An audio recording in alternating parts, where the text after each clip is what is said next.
اعوذ باللہ من الشیطان الرجیم بسم اللہ الرحمن الرحیم الحمدللہ رب العالمین الصلاة والسلام علی سیدنا و نبینا و حبیب قلوبنا و طبیب نفوسنا و شفیع ذنوبنا بالقاسم محمد صلی اللہ علیہ وسلم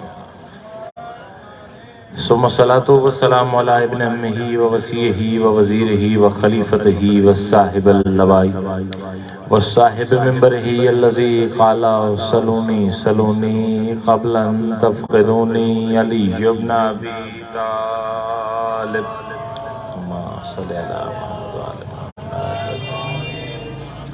غالب علی کل غالب مطلوب ان کل طالب امام المشارق والمغارب سید الوسیین وآلہ الطیبین الطاہرین المعصومین المظلومین ولعنت اللہ علی قوم العداء مجمعین اما بعد صلوات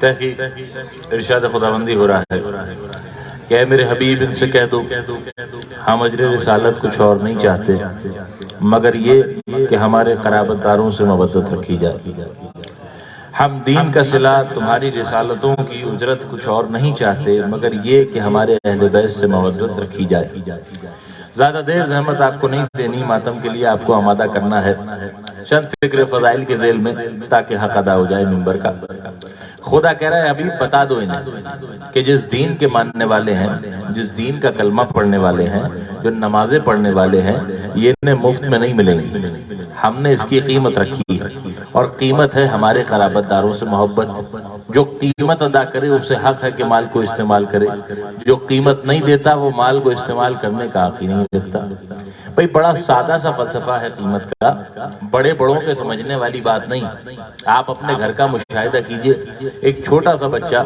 جس کو ابھی کسی چیز کی سمجھ نہیں ہے جس کو ابھی صحیح سے الفاظ بولنا نہیں آتے جسے ابھی صحیح سے بات کرنا نہیں آتی جب گلی کے اندر دیکھتا ہے کوئی آئس کریم بیچنے والا آ گیا کوئی چیز بیچنے والا آ گیا تو فوراً اس کے پاس نہیں جاتا اور جا کے اس سے کچھ نہیں مانگتا یہ نہیں کہتا اس سے کہ آئس کریم ہمیں دے دو کھانی ہے چیز اس سے نہیں مانگتا کہ ہمیں کھانی ہے اپنے باپ کے پاس آتا ہے اور کہتا ہے کہ مجھے پیسے دو کچھ عرض کر رہا ہوں جا کے اس سے کیوں نہیں مانگتا بھئی پیسے کھانے کا اس کو شوق نہیں یہ کاغذ کا جو روپیہ آپ دیں گے وہ منہ میں رکھ کے نہیں چبائے گا اس سے معلوم ہے کھانا مجھے چیز ہے لیکن جب تک وہ دے گا نہیں جب تک اسے قیمت نہ دے دی جائے جب پیسے دوں گا تو وہ مجھے چیز دے گا چھوٹا سا بچہ بھی جانتا ہے کہ جب تک قیمت ادا نہیں کروں گا مال مجھے نہیں ملے گا تو پھر یہ بڑے بڑوں کی سمجھ میں کیوں نہیں آتا کہ جب تک اہل بیت سے محبت نہیں کرو گے یہ دین تمہارے لیے جائز نہیں ہوگا یہ نماز تمہارے لیے جائز نہیں ہوگی بھئی دنیا سمجھتی ہے محبت کر کے معاذاللہ ہم نے کوئی احسان کیا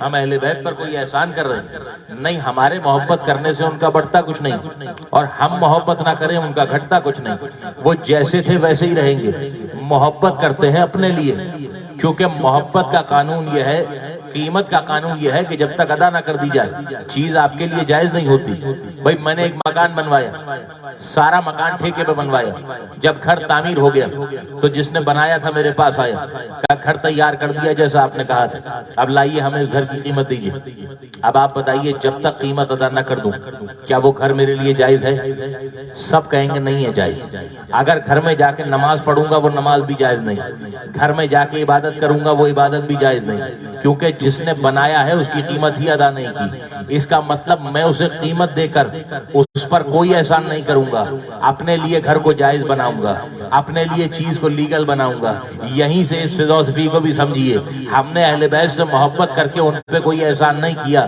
بلکہ احسان اپنے آپ پہ کیا ان سے محبت کر کے نماز کو اپنے لیے جائز بنایا روزے کو اپنے لیے جائز بنایا حج کو اپنے لیے جائز بنایا اور جس نے محبت نہیں کی اس نے جائز نماز کو بھی ناجائز کر لیا اس نے جائز روزے کو بھی ناجائز کر لیا درود پڑھیے محمد و آل محمد پر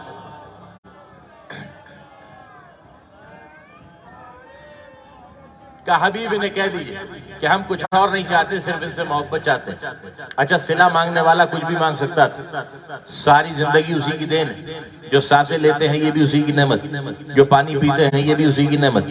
پالنے والے مانگنا تھا کچھ اور مانگ لیتا، بھئی رسالت کی قیمت ہی چاہیے تھی نا، کہہ دیتا کہ مال کے ذریعے سے ادا کر دو، کہہ دیتا کہ اولاد کے ذریعے سے ادا کر دو، کہہ دیتا کہ پراپرٹی میرے نام کر دو، ایک ہی گھر ہے اس کا، چاہتا تو اپنے اور گھر بنوا لیتا۔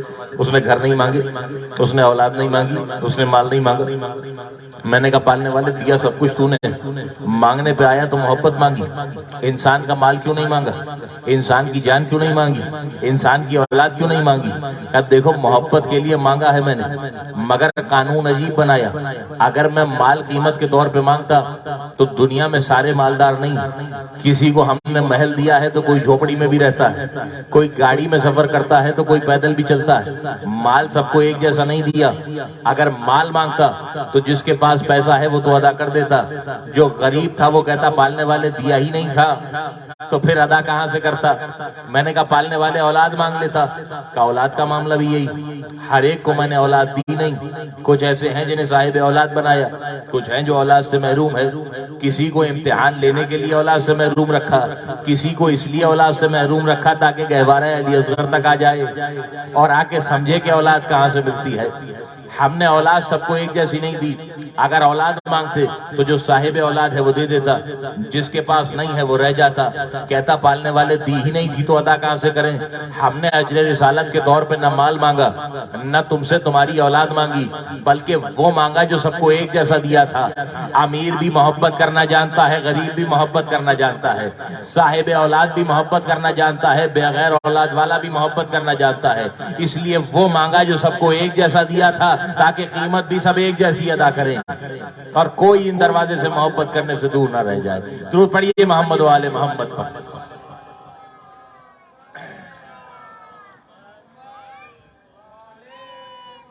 بھائی مانگی تو اس نے محبت مانگی، اور محبت کا قانون ایسا عجیب ہے کہ آپ کے امام نے ارشاد فرمایا کہ اگر دین سمجھنا چاہتے ہو تو دین کسی اور چیز کا نام نہیں، دین یا محبت کا نام ہے یا نفرت کا نام، ان دو چیزوں کے سوا تیسری کسی چیز کو دین نہیں کہتے۔ کسی نے پوچھا مولا کیا مطلب؟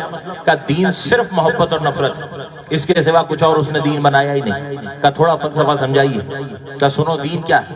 کہ خیر سے محبت کرنے کا نام، شر سے نفرت کرنے کا نام، سچ سے محبت کرنے کا نام ہے، جھوٹ سے نفرت کرنے کا نام ہے، ایمانداری سے محبت کرنے کا نام ہے، بے ایمانی سے نفرت کرنے کا نام ہے، حق سے محبت کرنے کا نام ہے، باطل سے نفرت کرنے کا نام ہے، آدم سے محبت کرنے کا نام ہے، ابلیس سے نفرت کرنے کا نام ہے، ابراہیم سے محبت کرنے کا نام ہے، نمرود سے نفرت کرنے کا نام ہے، موسیٰ سے محبت کرنے کا نام ہے، فرعون سے نفرت کرنے کا نام ہے، نبی سے محبت کرنے کا نام ہے، ابو جہل و ابو لہب سے نفرت کرنے کا نام ہے، علی سے محبت کرنے کا نام ہے، فقیر شام سے نفرت کرنے کا نام ہے۔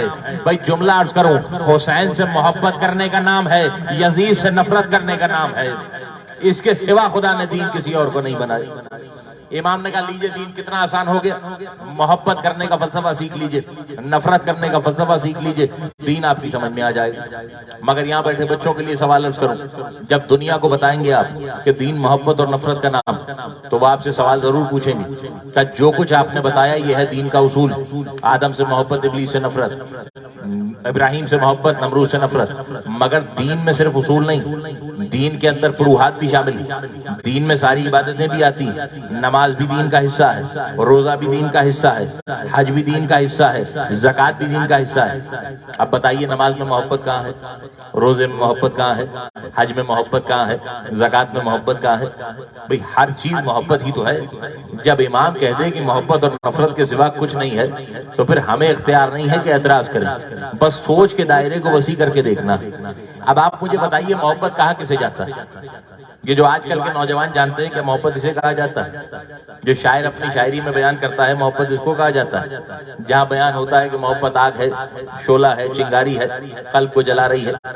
اور سب سے بڑی بدقسمتی یہ ہے کہ محبت بیان ہی وہ کرتا ہے جو محبت کے میدان میں ناکام ہوتا ہے۔ سارے شاعروں نے بتائی ہے محبت کیا، جو خود محبت کے میدان میں ناکام رہے۔ بھئی محبت وہ ہے ہی نہیں جو کسی کو ناکام کر دے، کہیں پہ محبت کرنے والا تڑپ رہا ہے، کہیں جس سے محبت کی جا رہی ہے وہ تڑپ رہا ہے۔ رہا ہے. کہیں پہ عاشق ناکام ہے, کہیں پہ معشوق ناکام ہے. محبت وہ ہوتی ہی نہیں ہے جو ناکام کر دے. محبت کہا ہی اسے جاتا ہے جس میں کامیابی مل جائے. جہاں چاہنے والا بھی کامیاب ہو, جسے چاہا جائے وہ بھی کامیاب ہو, جہاں عاشق بھی کامیاب ہو, جہاں معشوق بھی کامیاب ہو. کائنات میں کوئی اور محبت نظر ہی نہیں آئی. نبی کی ایک حدیث سامنے آئی کہ یا علی تم بھی کامیاب ہو, تمہارے چاہنے والے شیعہ بھی کامیاب ہیں. محبت کچھ اور نہیں ہے, وہی ہے جو علی سے کی جاتی ہے, جہاں دونوں کامیاب نظر آتے ہیں. درود پڑھیے محمد و آل محمد پر.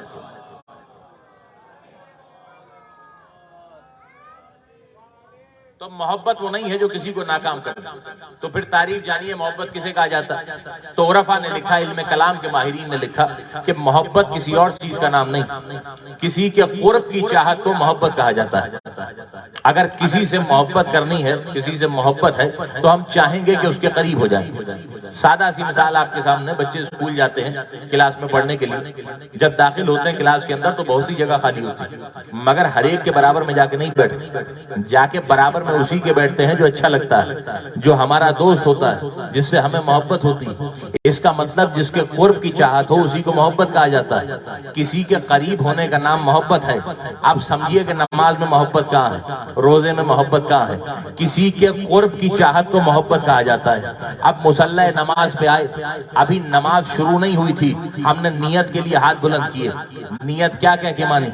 نماز پڑھتا ہوں قربتاً اللہ, نماز پڑھتا ہوں قربتاً اللہ, روزہ رکھتا ہوں قربتاً اللہ, حج پہ جاتا ہوں قربتاً اللہ, زکوٰۃ دیتا ہوں قربتاً اللہ. بھئی نماز کی نیت بھی یہی ہے کہ نماز پڑھتا ہوں تاکہ اس کا قرب مل جائے, روزہ رکھتا ہوں تاکہ اس کا قرب مل جائے, حج پہ جاتا ہوں تاکہ اس کا قرب مل جائے. عبادت بھی کسی اور چیز کا نام نہیں ہے, خدا سے محبت کو عبادت کہا جاتا ہے. نماز کی نیت کر کے بتایا کہ محبت کسے کہا جاتا ہے. مگر یہاں عالم اسلام سے سوال کروں گا, نیت تو مان لیا آپ نے کہ نماز پڑھتا ہوں اس کا قرب مل جانے کے لیے, روزہ رکھتا ہوں اس کا قرب مل جانے کے لیے, لیکن قرب اسی کا ملتا ہے جو آپ جیسا جسم رکھتا ہو, قریب اسی کے ہوں گے جو ہمارے جیسا جسم رکھتا ہو. بھئی میرے بھائی نیچے بیٹھے ہیں, اگر ان کا قرب حاصل کرنا چاہوں تو جا کے ان کے پہلو کے برابر میں بیٹھ جاؤں. جو دو بھائی آپس میں ساتھ بیٹھے ہیں, ایک دوسرے کے پہلو سے لگے ہوئے بیٹھے ہیں, مگر خدا کے لیے تصور کیسے کروں؟ اگر چاہوں کہ اس کے قریب ہو جاؤں تو وہ تو جسم رکھتا ہی نہیں. جس کا جسم نہیں ہے اس سے قریب کیسے ہوں گا؟ بھئی تھوڑا میرے ساتھ بولیے, جو جسم نہیں رکھتا اس کے قریب کیسے ہو جاؤں؟ جس کا پہلو ہی نہیں ہے اس کا پہلو تلاش کیسے کروں؟ محبت کرنی بھی ہے, نماز پڑھنی بھی ہے, اس کا قرب بھی چاہیے, تو اب تلاش کرو کہ خدا کا پہلو ہے کہاں. خدا کا پہلو ملے گا تبھی قرب ملے گا. ہمیں کہیں اور خدا کا پہلو نہیں ملا. نبی نے علی کو کھڑا کیا, یا علی اپنی جگہ سے کھڑے ہو جاؤ, اور ایک مرتبہ ارشاد فرمایا یا علی انتا جنب اللہ, تم خدا کے پہلو ہو. اب جس کو خدا سے محبت کرنی ہے وہ علی سے قریب ہو جائے. خدا کی محبت بھی علی کے دامن سے وابستہ ہے. درود پڑھیے محمد و آل محمد پر.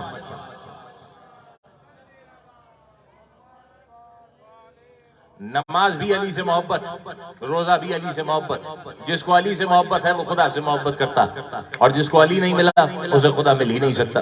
جب تک خدا کے پہلو سے نزدیک نہیں ہوگے نماز پوری ہی نہیں ہوگی. دنیا پوچھتی ہے, کہہ دیتے ہیں آپ علی کی محبت کے بغیر عبادت نہیں ہے. ہم نے کہا عبادت تو دور کی بات ہے, یہاں تو نیت ہی نہیں ہے. اگر علی سے محبت نہیں ہے تو نیت ہی درست نہیں ہوگی. جب نیت ہی خراب ہے تو پھر عبادتیں کہاں جائیں گی؟ اس کا مطلب ہر چیز کا نام محبت. اور پھر دیکھیے اس محبت کے ذریعے ہمیں کیا کیا کامیابی ملی. اہل بیت سے محبت کرنا کوئی نقصان کی بات تھوڑی, جس کے نصیب میں ہوتا ہے وہ اہل بیت سے محبت کرتا. ہم نے کہا پالنے والے محبت کو شرط بنایا, ہر ایک محبت کرے گا, کہ نہیں ہر ایک نہیں کرے گا. ہم نے کہا پھر سب قیمت ادا نہیں کریں گے, کہ نہیں بہت سے ہوں گے جو قیمت ادا نہیں کر پائیں گے. ہم نے کہا کون نہیں ادا کرے گا؟ کہ جس کے پاس ماؤں کے شجرے کی طہارت نہیں ہوگی وہ ان سے محبت نہیں کر پائے گا, اور جن کی ماؤں نے خیانت نہیں کی وہ اہل بیت سے محبت کرے. بھائی در اہل بیت پہ آنا یہ کوئی اتفاق کی بات تو نہیں ہے, یہ تو مقدر کی بات ہے. جس کے ماؤں کی طہارت ساتھ ہو وہ در اہل بیت پہ آ جاتا ہے. کیسے کیسے در اہل بیت پہ آئے؟ بس ایک واقعہ سنیے, آپ کی زحمتوں کو تمام کروں. تاریخ نے لکھا آپ کے 8ویں امام, امام علی رضا علیہ السلام,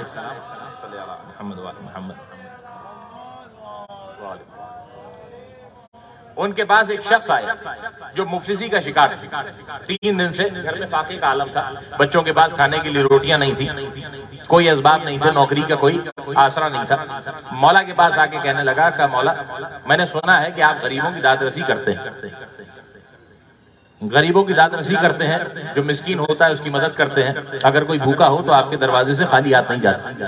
مولا 3 دن کا بھوکا ہوں، گھر میں بچے بیٹھے ہیں جنہوں نے کھانا نہیں کھایا، اگر ہو سکے تو کچھ مجھے عنایت کر دیجئے، اپنی طرف سے کوئی لطف و کرم کر دیجئے. امام نے مسکرا کے کہا کہ دیکھو سامنے میری نالین پڑی ہے، اس نالین کو اپنے ساتھ لے جاؤ. پریشان ہو گیا کہ میں روٹی مانگنے کے لیے آیا تھا، مولا سے پیسے مانگنے کے لیے آیا تھا، مولا کہہ رہے ہیں میری نالین ساتھ لے جاؤ. تھوڑی دیر غور کر کے پھر بولا کہ مولا شاید آپ میری بات نہیں سمجھے، میں نے آپ سے کہا کہ بچے گھر میں بھوکے ہیں، اگر ہو سکے تو ان کے لیے روٹی کا بندوبست کر دیجئے یا کوئی قیمت دے دیجئے جو اپنے ساتھ ان کے پاس لے جاؤں. یا آپ نے کیا کہہ دیا کہ اپنے ساتھ نالین لے جاؤ؟ تو مسکرا کے جواب دیا کہ تم نے صرف اپنے بچوں کے لیے روٹی مانگی تھی، ہم نے تمہاری 7 نسلوں کا بندوبست کر دیا. کچھ عرض کر رہا، تم صرف آج کے لیے روٹی مانگنے آئے تھے، ہم نے آج کا نہیں سوچا، ہم نے تمہاری 7 نسلوں کا بندوبست کر دیا. جاؤ یہ نالین اپنے ساتھ لے کے چلے جاؤ. اب سمجھ میں آیا کہ امام کی نالین بھی خاص ہوتی ہے، اسے اپنے ساتھ لے جاؤں تو امام کہہ رہے ہیں 7 نسلوں کا بندوبست ہو جائے گا. اس نے نالین ہاتھوں میں لی، اپنے سینے سے لگا کے بازار میں نکلا. ابھی جا ہی رہا تھا یہ دل میں خیال آیا کہ یہ میرے مولا کی نالین، میں نے سینے سے لگایا، میرا چہرہ نالین سے اوپر ہے، میری آنکھیں نالین سے اوپر ہے، میرا سر نالین سے اوپر ہے. جو کائنات کا عظیم ترین انسان ہے اس کی نالین میرے سر کے نیچے کیسے رہ جائے؟ اس نے نالین اٹھا کے سر پہ رکھ لی کہ جتنا بلند میں ہوں اس سے بلند نالین کو رکھوں گا. اب نالین سر پہ رکھ کے شہر کے اندر گھومنے لگا. مولا کی نالین سر پہ لیے گھوم رہا. بھئی امام کی نالین بھی تو خاص ہے. بازار میں گھومنے لگا، یا بازار کے اندر دیکھا کہ مولا کا ایک چاہنے والا جس کا نام معروف قرقی، مولا کا شاگرد بھی ہے، مولا سے محبت کرنے والا بھی، اور بہت بڑا تاجر ہے خراسان کا. اور کس چیز کی تجارت کرتا ہے؟ کہ عطر کی تجارت کرتا ہے. مصر سے جا کے عطر خرید کے لاتا ہے اور لا کے شہر خراسان میں بیچتا ہے. کہیں مشک لے کر آتا ہے، کہیں امبر لے کر آتا ہے. جب شہر میں داخل ہوا تو 100 اونٹوں کی قطار شیخ معروف کے ہاتھ میں تھی، اور جیسے ہی داخل ہوا تو دیکھا ایک دیوانہ ہے جو ایک نالین اپنے سر پہ رکھے گھوم رہا. شیخ نے حیرت سے دیکھا کہ یہ کون ہے جو سر پہ نالین لیے گھوم رہا. جب غور سے دیکھا تو اپنے مولا کی نالین کو پہچان لیا. ایک مرتبہ آواز دی، کہا دیوانے ہمارے قریب آؤ. اس نے شیخ کی آواز کو سنا، پھر ایک مرتبہ مسکرا کے کہنے لگا کہ مجھے تم سے کوئی کام نہیں، اگر تمہیں کوئی کام ہے تو تم میرے پاس آؤ، میں تمہارے پاس آنے کا محتاج نہیں. میرے سر پہ دیکھو کتنا بڑا تاج سجا ہے، میں تمہارے پاس چل کے کیوں آؤں؟ شیخ کہتے ہیں میں اس کے قریب گیا، میں نے کہا یہ نالین تمہیں کہاں سے ملی؟ کہا مولا کے دربار سے ملی، مولا کی عطا ہے اپنے ساتھ لے کر آیا ہوں. شیخ نے کہا یہ نالین مجھے بیچو گے؟ میں تم سے خریدنا چاہتا ہوں. اس نے کہا بتاؤ کیا دو گے اس کے بدلے میں، کیا قیمت لگاؤ گے مولا کے نالین؟ اس نے ایک مرتبہ اس اونٹوں کی قطار کی طرف اشارہ کیا کہ یہ 100 اونٹوں کی قطار، ابھی تجارت کر کے اس پہ عطر لے کر آیا ہوں، یہ سارا عطر تمہارے حوالے کر دوں گا، یہ مولا کی نالین مجھے دے دو. اس نے کہا کیسے مان لوں؟ تو 100 اونٹوں کی قطار لے کر آئے، مجھے کیا معلوم اس کی مالیت کتنی ہے، کتنے میں بکے گا، کون خریدے گا، مجھے کیا معلوم؟ اگر قیمت دینی ہے تو مال کے ذریعے سے دے، میں تیرے اونٹوں کا کیا کروں گا؟ ایک مرتبہ مسکرا کے کہا تجھے نہیں معلوم کہ ان کی قیمت کتنی ہے؟ ان کی قیمت اتنی ہے کہ اگر آج لے کے چلا گیا تو 7 نسلیں کھاتی رہیں گی، کبھی تجھے مال کی قیمت کم نہیں پڑے گی. ایک مرتبہ مسکرا کے کہا یہی میرے مولا نے کہا تھا، یہی نالین کی قیمت ہے، نالین رکھ لے، یہ اونٹوں کی قطار میرے حوالے کر دے. درود پڑھیے محمد و آل محمد.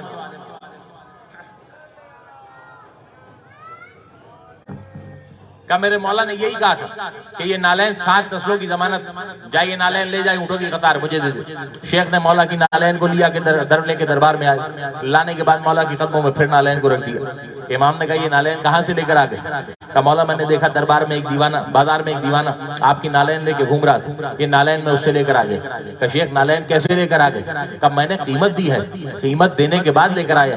مولا نے پوچھا کیا قیمت ادا کی؟ کہ 100 اونٹوں پہ لدا ہوا عطر تھا، میں نے اس کے حوالے کر دیا، آپ کی نالین خرید کے لے آیا. ایک مرتبہ مسکرا کے جواب دیا کہ شیخ غریب کو لوٹ کے لے کر آ گئے، ہم نے پوری زندگی کا بندوبست کیا تھا، تم ذرا سے اونٹوں میں ہماری نالین لے آئے. درود پڑھیے محمد و آل محمد.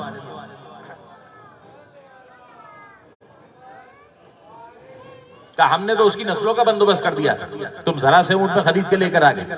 بھائی جس کو اہل بیت کے در کی غلامی غلامی مل جائے پھر خدا اس کو کیسا نوازتا۔ یہ شیخ تھا جب مولا کی نالین اپنے 100 اونٹوں کی قطار کے بدلے میں بیچ کے آ گیا۔ آپ سنیں گے کہ مولا سے اتنی محبت کرنے کا صلہ ملتا کیسے۔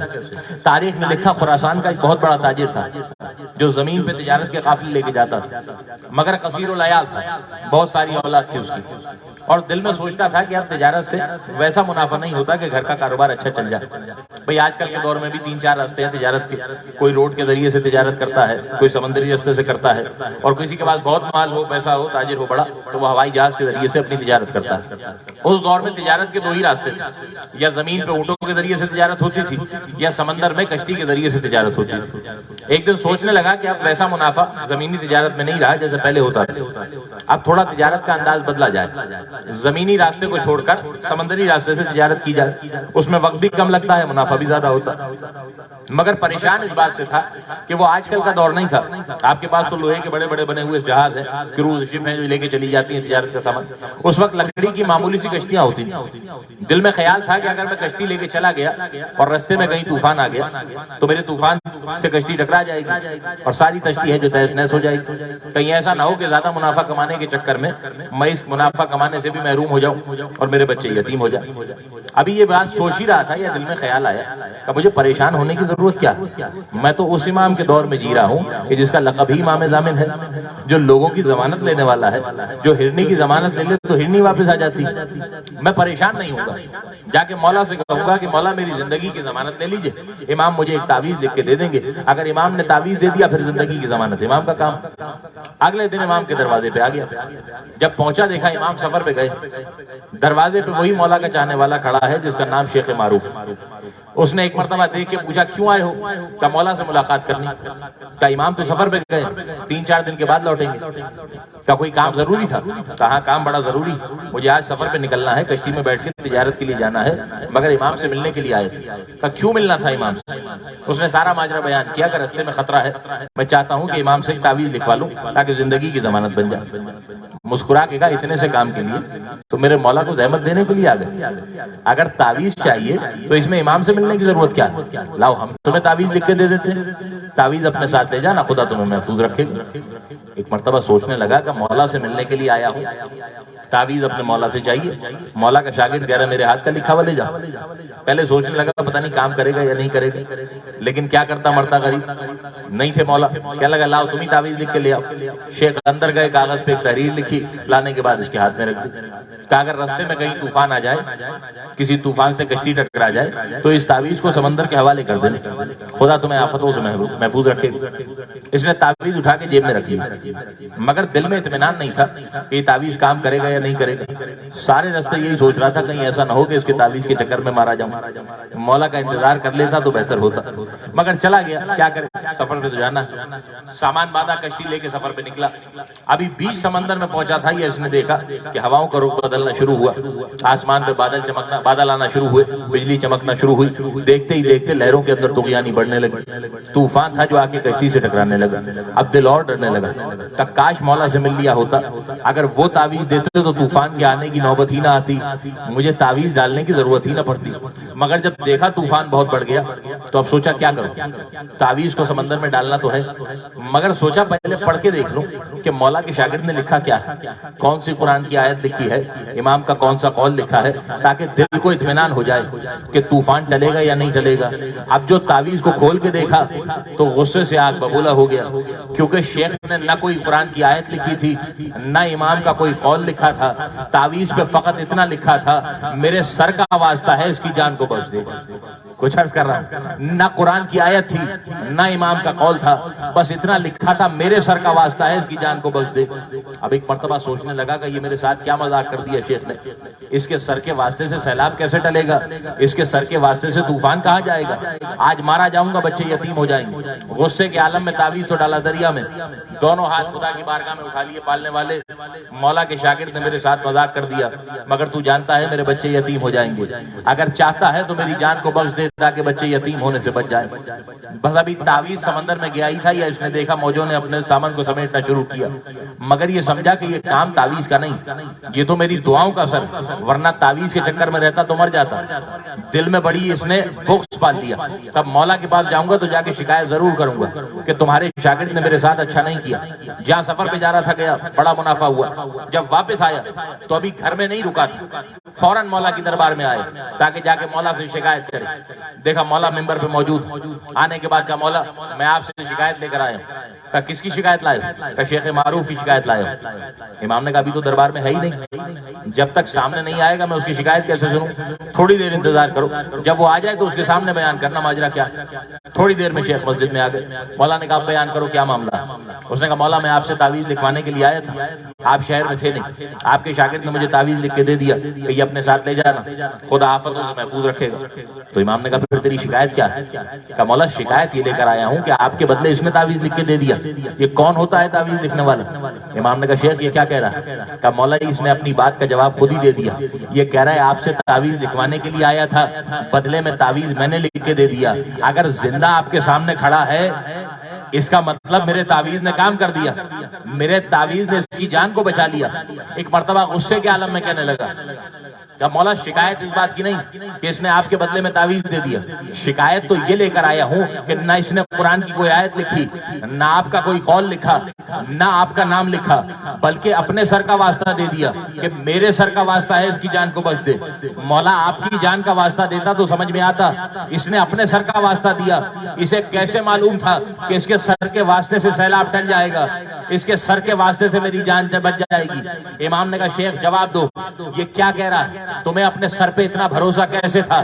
ایک مرتبہ شیخ آگے بڑھے، اپنے سر سے امامہ اتارا، لا کے اپنے سر کو مولا کے قدموں میں رکھا، مسکرا کے کہا مولا جب سے ہوش سنبھالا ہے روز تمہارے قدموں میں لا کے اپنے سر کو رکھتا ہوں، جو روز سر تمہارے قدموں میں جھکتا ہوا آ رہا ہو، کیا خدا اس کی اتنی بھی شان نہ رکھے گا کہ اس کے واسطے سے اس کی جان کو بخش دے؟ درود پڑھیے محمد و آل محمد۔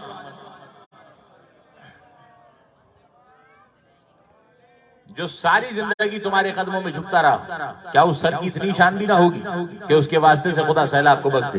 تو عزیزان محترم یہ محبت کا صلہ، جس کے دل میں محبت آ جائے وہ پھر ولی اللہ بن جاتے ہیں، علی کے دروازے پہ آنے والے شفا بانٹنے لگ جاتے ہیں۔ دنیا کو علی کا دینا سمجھ میں نہیں آتا کہ علی کے چاہنے والے بانٹ رہے ہیں، اور ہر امام کے دور میں بانٹنے والے آپ کو ملیں گے۔ ہر امام نے بتایا کہ دیکھو محبت کرنی ہے تو ہم سے کرنی، جو محبت کے لائق ہے اس سے محبت کرنی، اور اگر دین کا کلمہ پڑھتے ہو تو محبت کیے بغیر نہ پڑھنا، اگر نمازیں پڑھتے ہو تو محبت کیے بغیر نہ پڑھنا۔ یہ قیمت ہے جو اسلام کی ادا کرنی، اور پھر جس انداز سے کرنی ہو وہ قیمت ادا کی جائے گی۔ اگر کہیں پہ ماتم قیمت بن جائے تو ماتم کیا جائے گا، کہیں پہ مجلس قیمت بن جائے تو مجلس کی جائے گی، کہیں پہ رونا قیمت ہے تو رو کی قیمت ادا کی جائے گی، مگر اس خانوادے سے محبت کی جائے گی۔ اور یہ محبت کی دلیل ہے کہ رات کے اس پہر بھی آپ اپنے مولا کا تابوت اٹھانے کے لیے آئے، ماتمی و ماتم کی تیاری کرنا، مجھے مولا کی شہادت آپ کے سامنے پڑھنی۔ کس کا تابوت اٹھانے کے لیے آئے؟ فاطمہ کے گھر کا دوسرا جنازہ، علی کے بعد حسن کا جنازہ اٹھا اس گھرانے سے۔ کون؟ آپ کا دوسرا امام۔ کتنا غریب ہے آپ کا مولا۔ تاریخ نے لکھا 28 سفر وہ دن تھا جب مولا سارا دن روزے کے عالم میں گزارتے تھے، سحری کرنے کے بعد سارا دن بھوکا تھا میرا مولا۔ جب افطار کا وقت آیا تو جودہ بنت اشد سے کہا کہ افطار کا وقت، ہم چاہتے ہیں کہ ہمارے لیے تھوڑا سا پانی لے کے آ جائے۔ جودہ بنت اشد جو مولا کی دشمن تھی، کسی کی بھیجی ہوئی تھی مولا کے گھر میں، اس نے ایک کوزہ آب لیا جس میں زہر ملا ہوا تھا، لانے کے بعد میرے مولا کے سامنے رکھا۔ خلیجہ ابو الحسن اپنی پیاس کو بجھا لی۔ امام نے کوزہ آب کو دیکھا، پھر زوجہ کے چہرے کو دیکھا، عجیب جملہ کہا، کیا میں تیرا اچھا شوہر نہیں تھا؟ کیا میں تیرا اچھا امام نہیں تھا؟ آج میرے ساتھ اس ظلم پہ آمادہ کیوں ہو گئی؟ کہا مولا میں نے کیا کیا؟ آپ نے پانی مانگا، میں آپ کے لیے پانی لے کر آ گئی۔ کہا چلی جا اس سے پہلے کہ میری بہنوں کو خبر ہو جائے، جا میری نظروں کے سامنے سے چلی جا۔ وہ چلی گئی، امام نے پانی پیا، ابھی ایک گھونٹ گیا ہی تھا حلق میں یا امام کے ہاتھ کانپنے لگے، کوزہ تھا جو آ کے زمین پہ گر گیا۔ راوی کہتا ہے جس جگہ پہ پانی گرا نا اس جگہ سے دھواں اٹھنے لگا۔ اب سوچو جو اتنا کاری زہر تھا جو زمین سے دھواں اٹھا دے، اس نے حسن کے جگر کا حال کیا کیا ہوگا۔ میرے مولا کا جگر تپنے لگا، راوی کہتا ہے ایسے تپ رہا تھا جگر جیسے کوئی آگ جلتی ہے۔ حسن کے کلیجے میں آگ لگ گئی، مولا خون کی الٹیاں کرنے لگے۔ سنتے ہیں آپ کہ جگر کے ٹکڑے تھے جو کٹ کٹ کے لگن میں گرنے لگے۔ جب زہر جسم کے اندر سرائیت کرتا ہے تو سب سے پہلے انسان کا گلا سوکھتا ہے، پھر زبان میں کانٹے پڑنا شروع ہو جاتے ہیں، بڑی شدت کی پیاس لگتی ہے۔ اب سوچو حسن کو زہر دیا گیا، میرا مولا ویسے ہی پیاسا تھا، جب زہر جسم میں گیا ہوگا حسن کا حلق بھی خوش ہوا ہوگا، حسن کی زبان میں کانٹے پڑے ہوں گے۔ جیسے کربلا میں حسین پیاسا مارا گیا ویسے ہی دنیا سے حسن بھی پیاسا چلا گیا۔ مولا آپ کو سلامت رکھے، سوائے غم حسین کے کسی اور غم میں نہ رلائے۔ آئیے پوری شہادت اپنے مولا کی آپ کے سامنے بیان کروں۔ جب یہ عالم غیر دیکھا، ایک مرتبہ شہزادی فروا آگے بڑھی، دیکھا کہ مولا خون کی الٹیاں کر رہے۔ آنے کے بعد کہا مولا آپ کی حالت کچھ اچھی معلوم نہیں ہوتی، اگر اجازت دیں تو آپ کی بہنوں تک اطلاع پہنچا دوں۔ کہا ہماری بہنوں کو خبر دوں۔ کہا مولا کیا حکم ہے؟ کیا میں جا کے زینب کو بتاؤں؟ کہا نہیں، تمہیں جانے کی ضرورت نہیں ہے، ذرا ہمارے قاسم کو ہمارے پاس بلاؤ۔ 3 برس کے قاسم کو حسن نے اپنے پاس بلائے۔ بلانے کے بعد ماتھے پہ بوسہ لیا، کہا جاؤ اپنی پھوپھی کو بتا دو۔ ایک مرتبہ فرمانے کا مولا کہ 3 برس کا بچہ اپنی پھوپھی کو کیسے بتائے گا کہ اس کے بابا کو زہر دے دیا گیا، اس کے بابا کا کلیجہ پھٹ رہا ہے؟ کہا فرمایا اسے کچھ کہنے کی ضرورت ہی نہیں پڑے گی۔ یہ کہہ کے مولا نے قاسم کا گریبان چاک کیا، تھوڑی سی خاک اٹھا کے قاسم کے سر میں ڈالی، کہا قاسم جاؤ زینب کے حجرے میں چلے جاؤ، زبان سے کچھ نہیں کہنا، جب تمہارا چہرہ دیکھے گی میری بہن خود میرا حال سمجھ جائے گی۔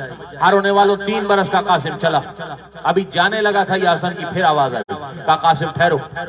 قاسم اپنی جگہ پہ رکے، ایک مرتبہ کہنے لگے رات کا وقت ہے، ہو سکتا ہے میری شہزادی آرام کر رہی، دیکھو حجرے کا دروازہ بند ہو تو دروازے پہ دق الباب نہیں کرنا، تھوڑی دیر انتظار کرنا، جب نماز شب کے لیے اٹھے گی زینب خود اپنے حجرے کا دروازہ کھول دے گی۔ 3 برس کا قاسم چلا، جب پھوپھی کے حجرے کے نزدیک پہنچا دیکھا حجرے کا دروازہ بند۔ 3 برس کا سن ہوتا ہی کیا ہے، رات کا اندھیرا تھا، قاسم پھوپھی کے حجرے کے دروازے کے ساتھ لگ کے بیٹھ گیا۔ رات کا اندھیرا، بچے کو نیند آ گئی، ابھی قاسم کی آنکھ لگی تھی یا نماز شب کا وقت ہوا، زینب نے آ کے حجرے کا دروازہ کھولا، کسی بچے کا سر آ کے زینب کے قدموں میں گرا، آواز دی اماں فضا چراغ لے کر آؤ، لگتا ہے مدینے کا کوئی یتیم ہے، اپنے گھر کا رستہ بھول کے آ گیا، جلدی سے چراغ لاؤ، کوئی یتیم رستہ بھول کے آیا۔ اب جو فضا چراغ لے کر آئی، قاسم کے چہرے کو دیکھا، کہا شہزادی کوئی اور یتیم نہیں ہے، تیرے حسن کی نشانی قاسم ہے، آج یزید آج یتیموں کے عالم میں ہمارے پاس آیا۔ زینب نے قاسم کا چہرہ دیکھا، کہا خدا میرے بھائی کی خیر کرے، جلدی جلدی حسن کے حجرے میں آئی، وہاں حسن تھے جو خون کی الٹیاں کر رہے تھے۔ جیسے ہی زینب کو آتے ہوئے دیکھا، ایک مرتبہ آواز دی بھیا حسن جلدی آؤ، ذرا اس دشت کو ہمارے سامنے سے ہٹا لو۔ کہا بھیا ایسا کیوں کہتے ہو؟ کہا دیکھتے نہیں ہو میرے جگر کے ٹکڑے کٹ کے لگن میں گر رہے ہیں، ارے میری بہن مجھ سے ملنے کے لیے آ رہی ہے، بھلا اچھا لگتا ہے کہ بھائی کے کلیجے کے ٹکڑے بہن کے سامنے آ جائیں؟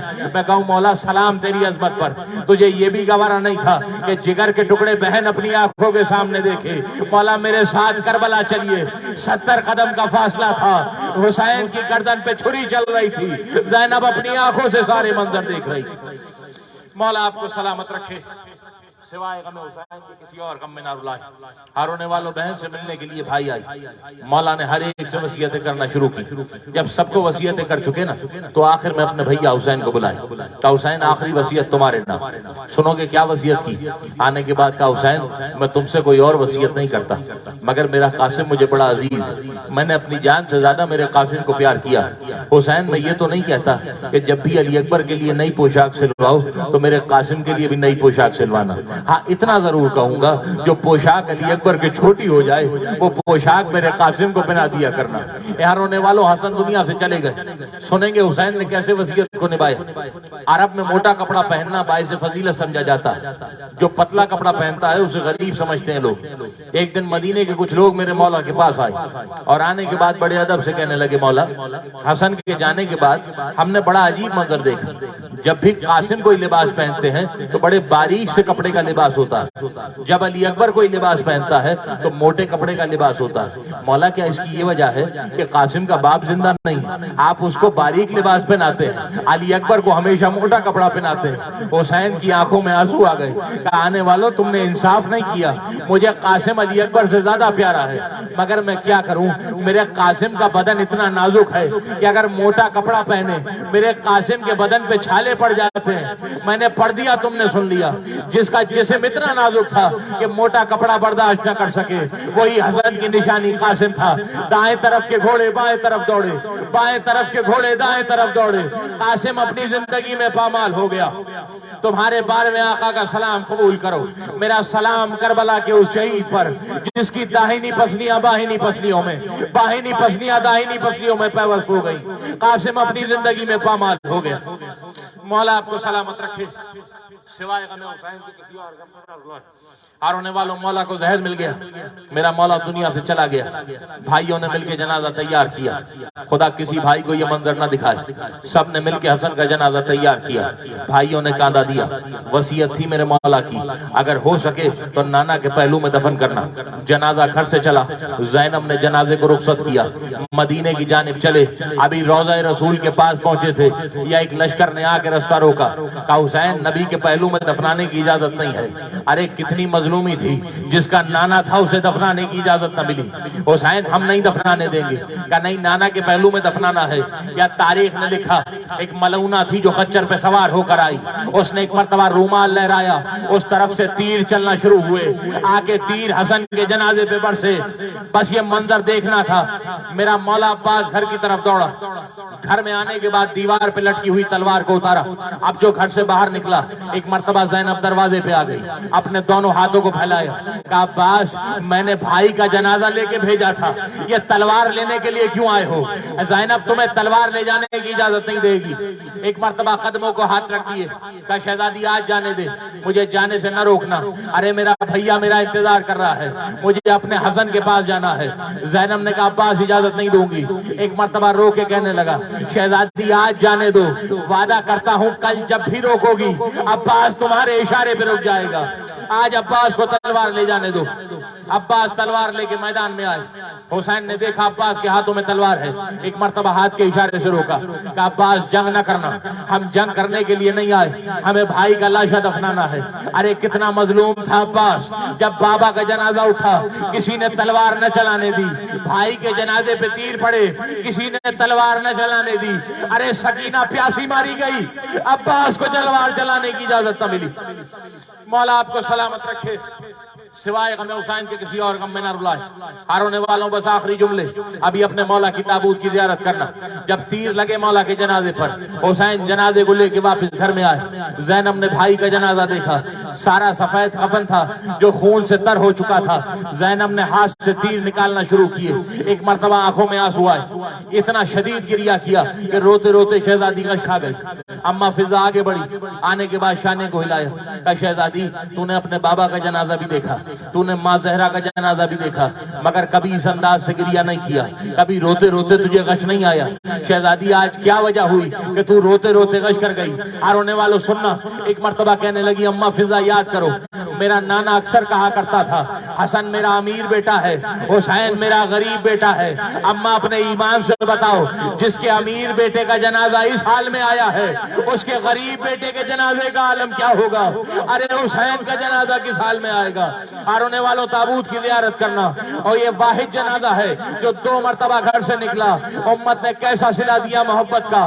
ایک کے جنازے پہ تیر مارے گئے, ایک کا جنازہ تیروں پہ معلق کیا گیا. زینب دونوں بھائیوں کا ماتم کرتی رہی. ماتم حسین.